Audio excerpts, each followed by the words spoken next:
Boa noite, paz seja convosco, amém? Pode se assentar por um instante, a gente já vai fazer a leitura bíblica, mas antes eu queria falar da alegria que eu estou tendo, da responsabilidade de iniciar, de trazer uma palavra nessa caminhada de conquistas, que antes chamava Campanha da Prosperidade. Eu ainda era criança, morava no Rio de Janeiro ainda, quando nós víamos de férias a Curitiba e pegávamos alguns dias da campanha. E aí nós nos mudamos e tá pregando nesse momento é assim um negócio assim que eu me lembro criança entrando no templo antigo falando, olha só o que Deus fez, né? Que responsabilidade pregar e ver aquela foto ali dos caras ali, todos veteranos e eu ali. Não sei nem se está combinando, mas tudo bem, é uma alegria. Meu nome é Isaac, eu sou casado com a Naná, acho que a Naná desceu com meu filho. A Naná está lá no fundo da igreja, ela é a tradutora, aquela baixinha que sempre traduz os gringos aí, é a minha esposa. Eu sou pai do Caleb, de 3 anos e pouquinho. E às vezes as pessoas me perguntam por que nós demos o nome de Caleb para ele, né? Perguntam qual é o significado do nome e tudo mais. E, na verdade, nós damos o nome de Caleb. Eu particularmente gosto muito da história de Caleb, de Josué, a forma como eles conseguiram, no seu tempo, ter uma visão diferente. A Bíblia diz que eles tinham um espírito diferente. E essa história sempre me fascinou, ver Caleb mais velho falando que a força dele, 45 anos depois, ainda era a mesma. Então, eu sempre gostei muito da história de Caleb, de Josué. Eu ainda era criança quando eu fui num retiro da igreja, ainda lá no Rio. Eu era criança, mas eu achava que já era adolescente. Todo mundo passou por essa fase, né? E aí nós tínhamos um versículo, tema, o retiro inteiro.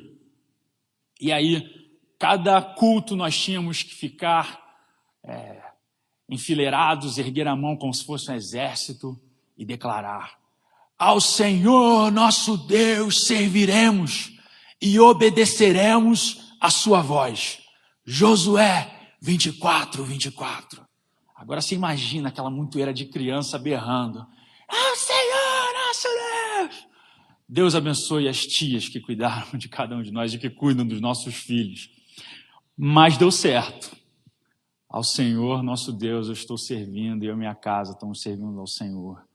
E esse texto me marcou, como vocês podem ter percebido, e ele é um texto do final da história de Josué, quando Josué já está perto de partir, e esse versículo é um compromisso que o povo está fazendo com Josué, a gente vai servir ao Senhor. E hoje eu quero compartilhar com vocês um pouquinho do começo da história de Josué, e queria que você abrisse a sua Bíblia em Josué 1, e que nós pudéssemos ver um pouquinho dessa trajetória desse grande homem de Deus chamado Josué. Eu não sei você, mas quando eu penso em caminhada de conquistas, é inevitável vir à minha mente a conquista da Terra Prometida. É inevitável. Não sei qual o texto que vem na sua mente, mas para mim isso fica muito forte. E a gente vai ver aqui nesse texto justamente uma transição. Moisés tinha guiado o povo para sair do Egito, tinham passado pelo deserto, e aí começa a história deste livro com Josué assumindo a liderança no lugar de Moisés. E começa assim Josué 1, primeiro versículo. Depois da morte de Moisés, servo do Senhor, disse o Senhor a Josué, filho de Num, auxiliar de Moisés: meu servo Moisés está morto. Agora, pois, você e todo este povo, preparem-se para atravessar o rio Jordão e entrar na terra que eu estou para dar aos israelitas. Como prometi a Moisés, todo lugar onde puserem os pés, eu darei a vocês. Pode deixar sua Bíblia aí marcada, a gente vai continuar conversando sobre essa história. Eu fico imaginando esse momento. substituir Moisés. Quem foi Moisés? Todos devem saber um pouquinho da história de Moisés. Talvez na escola bíblica dominical, você já ouviu uma pregação, talvez você de fato leu a história, talvez você assistiu o filme, ou talvez você só assistiu a novela, né? Mas eu não vou pedir para você levantar a mão, quem só assistiu a novela. Mas nem tudo que está na novela e no filme está na Bíblia, meus irmãos. Tem coisa que é ficção ali, que foi inventada. Mas a Bíblia, ela fala algo muito interessante. Pense comigo, o final de Deuteronômio, o final do Pentateuco ali, Deuteronômio 34. A partir do versículo 10 ali, vai vindo uma narrativa e diz: em Israel nunca mais se levantou profeta como Moisés, a quem o Senhor conheceu face a face, e que fez todos aqueles sinais e maravilhas que o Senhor o tinha enviado para fazer no Egito, contra o faraó, contra os seus servos e contra a sua terra. Pois ninguém jamais mostrou tamanho poder como Moisés, nem executou os feitos temíveis que Moisés realizou aos olhos de todo Israel. Muito prazer, esse é Moisés. Você imagina? O maior legislador do povo de Israel, considerado o maior profeta do Antigo Testamento, um homem que falava face a face com Deus, anunciador das 10 pragas que assolaram os egípcios, liderou o povo na abertura do Mar Vermelho, recebeu os 10 mandamentos, é o personagem do Antigo Testamento mais citado no Novo, e se não bastasse, ele aparece na transfiguração de Jesus. No Rio falaríamos, pensa num cara sinistro, foi Moisés. Aí você imagina esse desafio. Josué, em Êxodo 33, diz que ele era o auxiliar. Ele tinha visto a trajetória de Moisés. E agora ele tinha a responsabilidade de conduzir o povo. Agora, veja como começa esse livro. Depois da morte de Moisés, servo do Senhor, disse o Senhor a Josué, filho de Num, auxiliar de Moisés: meu servo Moisés está morto. Vire para a pessoa que está ao seu lado e diga: Moisés está morto. Eu prometo que é a única vez que eu vou fazer isso, porque isso é muito chato, né? A pessoa pregando e falando o tempo todo para você pregar para a pessoa que está do seu lado, né? Então é a única vez que eu vou falar para você repetir isso: Moisés está morto. Mas consegue pensar que Deus, para encorajar Josué, a primeira coisa que ele fala para ele é: Moisés está morto. Ele tinha visto tudo que Moisés tinha feito. Ele já sabia que Moisés tinha morrido. Mas Deus está falando para ele: olha só, Moisés está morto. E isso me mostra que tem horas que nós temos que perceber que um ciclo, seja bom ou ruim, ele terminou. O ciclo de Moisés havia terminado. Era a hora de Josué entender que Moisés morreu. E na nossa vida, muitas vezes, a gente tem dificuldade de compreender que um ciclo acabou e que agora está se iniciando um novo ciclo, uma nova etapa, um novo tempo na nossa vida. Eu estava preparando a mensagem e confesso para vocês que eu nunca prego sozinho. Eu sempre preparo o esboço com a Naná. Primeiro eu prego para ela, vejo se ela chora, se ela aceita Jesus. Brincadeira, vejo se está fazendo sentido o que eu estou falando. E aí a gente foi conversando sobre esse texto, sobre essa palavra. E aí a gente estava relembrando de quando ela engravidou. O final da sua gravidez foi uma gravidez difícil, gente. Ela teve algumas complicações. Depois disso, o Caleb nasceu com saúde, sem nenhum problema, sem nenhuma doença, graças a Deus. Mas no dia seguinte, a minha esposa teve um pico de pressão alta. E aí nós tivemos que ir ao hospital. O médico mandou a gente para um outro hospital. E eu passei o dia com um bebê recém-nascido dentro do carro. Foi uma situação muito difícil. Nossos primeiros dias com o Caleb também não foram tão fáceis. Quem teve bebê recém-nascido sabe, não dormia muito, todas aquelas dificuldades. E a Naná um dia estava relembrando essa história, contando para uma pessoa e disse, olha, eu sofro muito com essa situação. E a pessoa chegou para ela e falou assim, peraí, mas você está me falando de uma história que aconteceu ou que está acontecendo?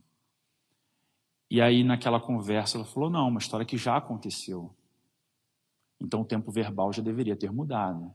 Deveria ser, eu sofri muito e agora estou vivendo um novo tempo. E às vezes estamos nas nossas conversas, sem perceber, dizendo que o ciclo ainda não acabou. Mas tem ciclos que acabam, mas nós não aceitamos que Moisés morreu, que aquele ciclo se encerrou. Existem ciclos que acabam repentinamente, que a gente não planejou, que a gente não sabia que ia ser assim. Eu lembro quando ainda adolescente aqui na igreja, encontrando um colega nosso aqui, um amigo da igreja, do nosso grupo de jovens. Encontrei ele no banheiro ali, conversamos numa sexta. E durante a semana eu estava indo no enterro dele. Foi atropelado, puberticulado. Um ciclo que se rompeu, não sabemos explicar, não sabemos por que aconteceu, mas o ciclo se rompeu. Um ciclo de vida. Talvez algum parente seu, talvez alguém da sua casa faleceu abruptamente, um ciclo se encerrou, sem avisar. Eu lembro quando eu era estagiário numa empresa, estagiário aquele cara, né, super importante, que grampeia papel e tira xerox, e eu estava, né, nessa função tão nobre, brincadeira, eu fazia outras coisas também, mas eu sentado ali no computador, e essa época de final de ano era a época de corte na empresa, e eu lembro que triste que era chegar, era às vezes um pouco antes, às vezes depois do Natal, todo mundo celebrando, e de repente entra uma pessoa de manhã cedo para trabalhar, vai logar no computador, a senha não entra. Será que está com problema na rede? Será que é o meu computador que está com problema? E aí lá no fundo da sala, o chefe chama para conversar. Tranca-se a porta, você vê aquele clima ficando pesado, a pessoa com os olhos vermelhos, saindo de cabeça baixa, porque um ciclo profissional se acabou e não avisou antes. E agora vai ter que começar uma nova etapa. Infelizmente, a gente tem dificuldade para, às vezes, lidar com determinadas situações. Existem situações que já deveriam estar no passado, mas o ciclo continua se arrastando na nossa vida. Tem gente que, às vezes, teve um namoro com 14, 15 anos, teve um trauma nessa época da vida e leva a trauma para o casamento anos depois, porque tenta se proteger, porque não quer sofrer da mesma forma que sofreu, de uma época, de um ciclo, que deveria ter sido finalizado. A tecnologia é interessante porque ela está mostrando ciclos cada vez mais curtos. Quando eu ainda morava com meus pais, estávamos colocando uma rede de computadores no prédio. A gente queria uma internet mais rápida. Não tinha Wi-Fi na época, tinha que colocar cabeamento e convencer aos vizinhos, a nossa tarefa, de que a DSL era super rápida e melhor que a discada. E aí eu fui conversar com alguns dos vizinhos, e um deles eu fui falar, olha só, a gente está com um projeto aí no prédio, vamos colocar internet rápida. E aí eu queria ver se você não quer participar e tal, vai ser em conta, a gente vai rachar os custos e tudo mais. Aquele senhor me olhou e falou assim, olha, a gente tem que ver quanto vai custar isso, porque eu nem sei se eu vou utilizar muito. Além do mais, a minha máquina de escrever ainda está funcionando perfeitamente. Inclusive, hoje eu encontrei ele no prédio do meu pai. E eu já tinha pregado de manhã à tarde, olhei para ele e falei, tá aí o cara da máquina de escrever. Pensei apenas, né? E é um ciclo que ele talvez demorou para perceber que o computador era mais do que o Word e imprimir textos. O ciclo mudou. Talvez você já fez o teu currículo dizendo, eu sou expert em Office, eu tenho já curso de digitação. Hoje, meu amigo, isso não serve para muita coisa, você colocar no seu currículo. Aí você vê o celular que você comprou, ganhou na Black Friday, no Natal, aí não sei o número dele, mas certamente ao final do ano que vem, você já vai estar procurando o novo, o próprio novo número. Era o número 8, é o 9, é o 10, é o 11, e assim nós estamos entendendo que a tecnologia está acelerando muito essa questão dos ciclos. Eu sou engenheiro, trabalho com a área de manutenção, e nessa área nós temos algo que nós chamamos da curva da banheira dos equipamentos. Quando nós instalamos um equipamento, ele dá muito problema ainda no começo. Depois ele passa uma fase que ele estabiliza, funciona perfeitamente. E aí, de repente, ele começa a apresentar falha, está na hora de substituir, está encerrando o ciclo. Muito parecido com a nossa vida, né? Bebezinho vai ao pediatra direto, de repente estabiliza, e de repente começa a dar problemas na máquina, né? E aí a gente começa a procurar as promoções das farmácias, né, dos remédios, e compartilhar telefone de cardiologista, ortopedista, e por aí vai. Talvez, né, é o ciclo da vida. Ciclos bons e ruins, eles terminam. E aí a gente precisa aprender a amadurecer, a lidar com isso. O apóstolo Paulo, em 1 Coríntios 13, 11, ele fala algo fantástico. Quando eu era menino, falava como menino, pensava como menino, raciocinava como menino. Quando me tornei homem, deixei para trás as coisas de menino.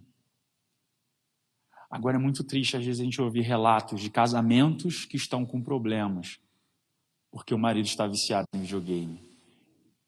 Gente que ainda não entendeu que a infância acabou. E olha que a minha geração é uma geração que gosta de jogar videogame. Mas o problema está viciado em videogame, não ter tempo para a família. Talvez ainda não abriu os olhos de que acabou o tempo de menino. Mas a vida, ela tem várias etapas. Eu estava conversando com um colega de trabalho que estava próximo de se aposentar. Eu não sei você, mas o glorioso dia. O dia que eu puder me aposentar. Olha que bênção. E eu conversando com ele, cara, eu vou me aposentar. Eu ir? Né, feliz.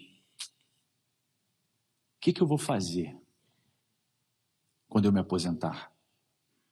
O que eu vou fazer o dia que segunda-feira eu acordar e não tiver que vir para o trabalho? Como vai ser a minha vida depois que acabar isso aqui? E o que eu achei interessante foi a hora que ele virou para mim e falou assim: Isaac, você tem a igreja. Você tem um lugar para você trabalhar, para você fazer as coisas depois que você se aposentar. Falta muito para mim, tá, gente? Mas o que eu vou fazer? Um ciclo estava finalizando, mas ele não sabia como lidar com isso. Talvez dentro da sua casa, as pessoas se tornaram estranhas, porque ele passou a vida inteira se dedicando à vida profissional. E agora, o que ele ia fazer depois de aposentado? E como não lembrar de Eclesiastes, um livro de sabedoria, dizendo que há uma ocasião e um tempo certo para cada propósito debaixo do céu. Um tempo de nascer e o tempo de morrer. O tempo de plantar e o tempo de arrancar o que se plantou. Tempo de matar e tempo de curar. Tempo de derrubar e tempo de construir. Tempo de chorar, tempo de rir, prantear e dançar, espalhar pedras e ajuntá-las, abraçar e de se conter, de procurar e de desistir, de guardar e de lançar fora, de rasgar e de costurar, de calar e de falar, de amar e odiar, de lutar e tempo de viver em paz. E quem não entende que os ciclos estão acabando, não consegue viver em paz. Josué precisava ouvir de Deus. Moisés morreu. Esse ciclo acabou. E agora um novo ciclo está começando na sua vida. Mas o texto continua. Como prometi a Moisés, todo lugar onde puserem os pés, eu darei a vocês. A promessa ainda estava viva. A promessa que Deus havia dado a Abraão sobre a terra prometida, que tinha se iniciado ali em Moisés aquela caminhada, aquela trajetória. Josué podia confiar na promessa de Deus, porque o desafio dele era muito grande. Pegar um povo escravo, que depois uma nova geração nasce no deserto, e agora pegar esse povo e enfrentar pelo menos 7 exércitos, que eram militarmente muito superiores ao povo de Israel. Mas ele precisava confiar na promessa de Deus. E Josué 1,5, Deus continua encorajando a Josué dizendo: ninguém conseguirá resistir a você todos os dias da sua vida. Assim como estive com Moisés, estarei com você. Nunca o deixarei, nunca o abandonarei. Isso é muito bom de saber. Isso imaginem para Josué ouvindo de Deus: olha, eu vou estar com você. Esse texto nos ensina que o ciclo acabou, mas que agora, nesse tempo, Deus estava dizendo: eu vou estar com você, Josué. E Jesus nos garante a mesma palavra. Em Mateus 28 ele diz: e eu estarei com vocês até o fim dos tempos. A gente precisa ter essa confiança que Deus estará conosco. Agora, nós participamos de uma igreja muito séria. De uma igreja que vai dizer para você: olha só, você se converteu, Deus está com você, você ainda vai ter aflições. Aqui está cheio de gente que teve situações difíceis na sua vida. Se você olhar para o seu redor e sentar para gastar 5 minutos com alguém, falar assim: você já teve uma situação difícil? Sim. E como foi? Olha, foi difícil, mas Deus estava comigo. Eu passei pelo vale e eu cheguei do outro lado. Jesus garantiu isso, ele disse essas coisas para que vocês creiam em mim e tenham paz. Em João 16:33, neste mundo vocês terão aflições. Contudo, tenham ânimo. Eu venci o mundo. E, infelizmente, às vezes, no nosso meio, tem gente que ainda não compreendeu que Jesus está com ele todos os dias. Tem gente que ainda vive amedrontado, vive com medo. Parece que ele acredita que Deus está com os irmãos, com os pastores, mas não acredita que está com ele. Acredita que está com o líder de IGP, mas não acredita que está com ele. Mas, irmãos, o que Deus está nos falando nessa noite é da forma como ele esteve com Moisés, da forma como ele esteve com Josué, da forma como foi com Jesus, como ele falou para os seus discípulos, ele disse para a igreja hoje: ele está conosco até o fim. Nós precisamos crer nisso, irmãos. O Salmo 91, um salmo tão conhecido, ele vai falar que ele cobrirá com as suas penas e sobre as suas asas você encontrará refúgio. A fidelidade dele será o seu escudo protetor. Você não temerá o pavor da noite, o terror noturno, nem a flecha que voa de dia, nem a peste que se moverá sorrateira nas trevas, nem a praga que devasta ao meio-dia. Tem gente ainda que está com temor, com o terror noturno, com esse pavor da noite, não consegue dormir. Mas nós que somos salvos temos que dizer: em paz me deito e logo pego no sono. O que está roubando o teu sono? Talvez é a falta de confiança de que o Senhor está conosco todos os dias. A caminhada de conquista, essa estrada que nós vamos pavimentar nesses dias, é uma estrada para que você tenha consciência e convicção que Deus está com você todos os dias. E esse foi o segredo de Josué. Esse foi o segredo do povo de Israel contra exércitos mais fortes que ele, mais fortes, exércitos militarmente mais preparados talvez. Mas Deus estava com eles. E por isso, eles puderam vencer. Precisamos ter fé. Viver pela fé, mesmo em situações difíceis. Você crê nisso, que Deus está com você? Amém? Mas o texto não acaba aí. Josué 1,6 vai dizer: seja forte e corajoso, porque você conduzirá esse povo para herdar a terra que prometi sob juramento aos seus antepassados. Versículo 7, somente seja forte e corajoso. Essa palavra de encorajamento, quando nós vamos lendo na história, é muito interessante. Porque em Deuteronômio 1:38, o livro anterior, Deus fala para Moisés que o auxiliar dele, Josué, entrará na terra prometida. E fala assim: encoraje-o, pois ele fará com que Israel tome posse. Em 3:28, Deus fala para Moisés novamente: fortaleça-o e encoraje-o, porque será ele que atravessará a frente. Já no término do livro de Deuteronômio 31, 6 e 7, Moisés reúne o povo e fala: sejam fortes, esforçai-vos e corajosos, animai-vos, não tenham medo, nem fiquem apavorados por causa deles, porque o Senhor, seu Deus, vai com vocês. E aí no versículo 7, então convocou a Josué e lhe disse na presença de todo Israel. Moisés olhou no olho de Josué e falou: seja forte e corajoso, esforça-te. Deuteronômio 31, 23 termina dizendo: Deus diretamente para Josué: o Senhor deu esta ordem a Josué, filho de Num: seja forte e corajoso, pois você conduzirá o povo. Eu gosto muito da versão da Almeida Corrigida, que diz: esforça-te e tem bom ânimo. E não te mandei eu, versículo 9, na Almeida diz: esforça-te e tem bom ânimo. Se você está nessa caminhada de conquistas, ciclos estão se acabando, Deus está com você nessa caminhada, mas tem coisas que eu e você que temos que fazer, que o Senhor não fará. A gente vai ter que se esforçar. A gente vai ter que fazer a nossa parte. Sabe, o que você não podia fazer, Jesus fez. Sabe o que nós não poderíamos fazer? Nos salvar. Isso nós não poderíamos fazer. Não teria como a gente salvar a nossa vida. Nós estávamos no meio do pecado.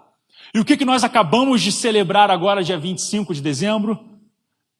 Que o Verbo se fez carne e habitou entre nós. Que Jesus veio, viveu e morreu pelos nossos pecados, nos garantiu a salvação. Isso nós não poderíamos fazer e Jesus fez. O sangue dele foi derramado na cruz pelos nossos pecados e hoje nós temos livre acesso a Deus Pai. Isso nós não poderíamos fazer e isso Jesus fez. Deus fez por nós. Agora, meu irmão, o que nós podemos fazer, Jesus não vai fazer por você. Desde os dias de João Batista até agora, o reino dos céus é tomado à força, e os que usam de força se apoderam dela. O evangelho não é feito de uma lista de pedidos. O evangelho começa na cruz e termina na cruz, ali em Jesus. É isso que é o evangelho, o sacrifício de Cristo. Essas coisas que nós como vamos colocar em oração, são situações da nossa vida, situações importantes. Queremos respostas de Deus. Mas lembre-se, o que nós não podíamos fazer, Jesus fez. E agora vamos ser práticos. Como que vamos fazer a nossa listinha? Talvez você vai chegar aqui e vai colocar assim: Deus, eu quero que a minha casa seja um lar de paz. Eu quero que a gente comece a se relacionar melhor uns com os outros. Eu já não falo mais com fulano da minha família faz tempo. E Deus me ajuda a restaurar esse relacionamento. Ok. Mas você vai precisar perdoar. Vai precisar ter uma atitude sua nessa história toda. Deus pode até tocar no coração dela, talvez o Espírito Santo te tocar, mas você vai precisar tomar uma atitude. Precisamos tomar uma atitude para restaurar relacionamentos. Não podemos simplesmente ficar aqui 10 dias na campanha, orando, e aquilo que nós podemos fazer, não tomar a nossa atitude prática. Precisamos perdoar. Casamento, esforça-te, meu irmão. Eu só tenho 6 anos, mas já aprendi esse versículo. Esforçar-me para ficar casado. E quem tem mais tempo aí, é ou não é verdade? Pensa, 2 pessoas que vieram de famílias tão diferentes, de contextos diferentes, Às vezes mesmo famílias cristãs são de denominações, de culturas diferentes. Às vezes uma família não é cristã, a outra é, e tudo isso vai sendo trabalhado ao longo do caminho, cidades diferentes, culturas, às vezes até países diferentes. E como faz esse negócio dar certo? Joga 2 pessoas dentro da casa e fala, agora vocês são uma família. É assim? Não é. Tem que se esforçar para ter um casamento feliz. Tem que se esforçar. Talvez você vai colocar aqui na sua lista, olha, eu quero, em 2020, falar inglês. Eu quero falar outra língua. Beleza?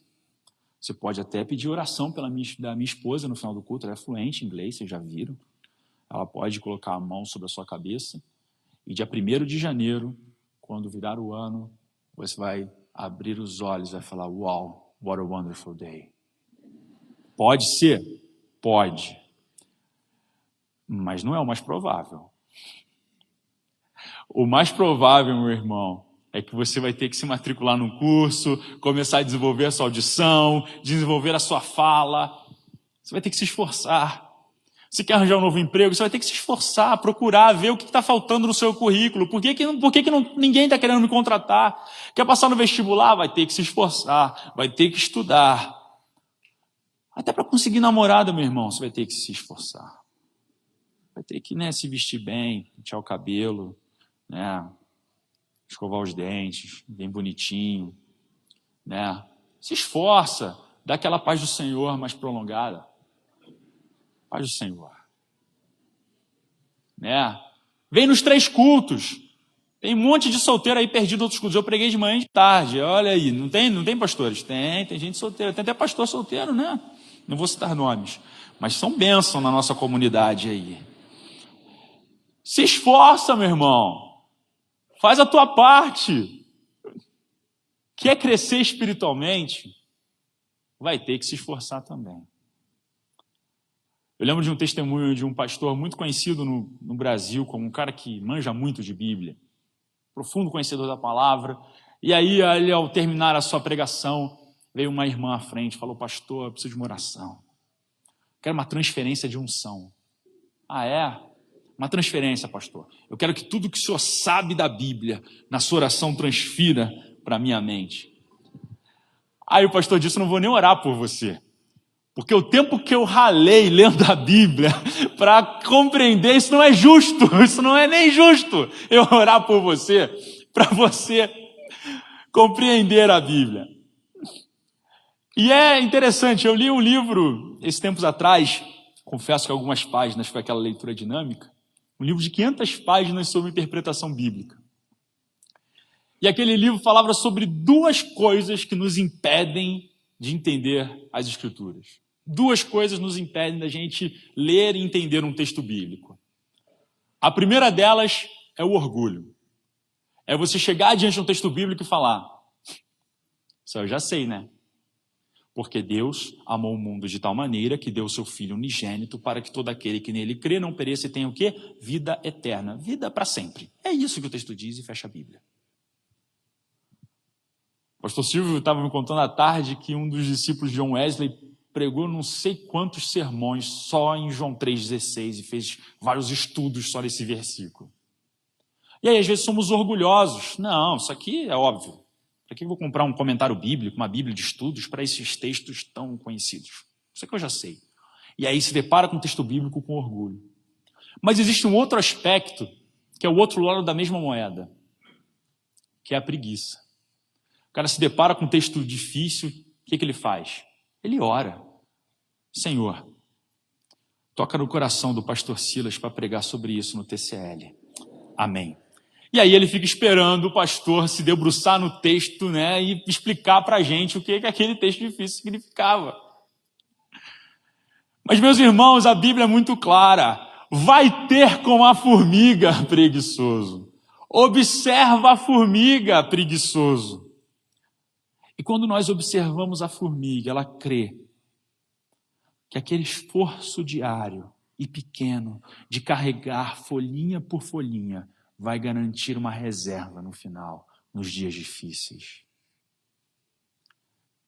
E Deus fala para Josué, seja forte e corajoso, Mas ele continua: não deixe de falar as palavras deste livro da lei e de meditar nelas dia e de noite, para que você cumpra fielmente tudo o que está escrito. Só então os seus caminhos prosperarão e você será bem-sucedido. Deus fala para Moisés: se debruce e medita na palavra. Moisés, naquele período que ele tinha, era o Pentateuco. Hoje nós temos muito mais revelação de Deus, muito mais palavras de Deus para a gente se debruçar e meditar na palavra do Senhor. Mas a gente vai ter que se esforçar para fazer isso. Você quer uma vida ministerial, está aí no seu pedido? Não, eu quero servir o Senhor. Vai ter que se esforçar. Josué, mesmo sabendo das dificuldades, sabendo que ele teria que se esforçar, ele assumiu aquele papel. Ele acreditou que Deus estaria com ele. Ele foi em frente. Ele não teve preguiça. E Provérbios 21, 25 diz assim: o preguiçoso morre de tanto desejar e de nunca pôr as mãos no trabalho. Esse é o preguiçoso. Aquele cara que sonha e nunca faz.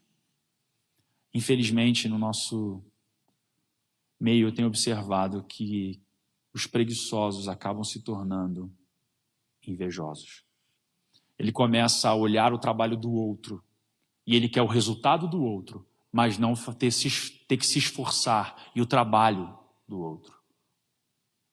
E se torna uma pessoa crítica. Quem estava aqui no musical? Quem viu o musical? Você viu aquele barco bonito que estava aqui? Barco grande, enorme. Por sinal, eu era aquele cara de pijama azul que saía do barco na primeira cena. E aí você via aquele barco lindo. Aí todo mundo, uau, que coisa maravilhosa. Mas aí o cara que nunca se envolveu em nada da igreja, nunca se envolveu no musical, não sabe o trabalho que dá, entra aqui e fala: barcão, hein? Tanta madeira desperdiçada. Para que um barco tão grande para uma peça de teatro? Um barco que nunca vai para a água. E construíram na igreja. Com essa madeira podia construir uma casa para os pobres. Agora, vê se ele ajudou a construir o barco. Vê se ele ajudou a desmontar o barco. Vê se ele ajudou alguma coisa no musical. Vê se ele trabalhou de staff, fez alguma coisa. Não, é fácil. É fácil para o preguiçoso criticar. Irmãos, vencedores e perdedores têm o mesmo alvo. Mas os esforços são muito diferentes. Ninguém entra na corrida para perder. Tá ali as raias. Não, o cara da raia 10, ele só quer chegar em último. Só vem para competir. Só para participar aqui. Participação, ok. A diferença é o esforço que eles tiveram ao longo do caminho. Para terminar, eu quero ler uma história de Jesus para você. Em Lucas 5. Certo dia, Jesus estava perto do lago de Genezaré e uma multidão estava comprimindo de todos os lados para ouvir a palavra de Deus. E aí Jesus viu à beira do lago 2 barcos deixados ali pelos pescadores que estavam lavando já as suas redes. Ele entrou num dos barcos que pertencia a Simão e pediu que se afastasse um pouco da praia. Ele se sentou e do barco ele ensinava para o povo. Quando ele acabou de falar, ele disse a Simão: Simão, leva a gente para as águas mais fundas e todos lancem as redes para a pesca. Simão responde: mestre, a gente se esforçou a noite inteira e não pegou nada. Mas porque és tu que estás dizendo, eu vou lançar as redes. Quando fizeram, pegaram tal quantidade de peixe que as redes começaram a rasgar-se. Eles já tinham entrado naquele mar. Eles já tinham tentado antes. Mas eles viveram um milagre. Viveram algo sobrenatural, não viveram? Mas Jesus honrou o esforço daqueles pescadores. O Senhor está conosco. Mas muitas horas nós vamos ter que remar e levar o nosso barco para as águas mais profundas. E lá o Senhor vai operar o milagre. Aquilo que você pode fazer faça. E espere que aquilo que Deus pode fazer, Ele o fará. Essa história de Josué nos ensina que existem ciclos que se findam e ciclos que se iniciam. Que o Senhor está conosco, mas que a gente precisa se esforçar para fazer a nossa parte também. Amém? Quero te convidar a se colocar de pé nessa hora.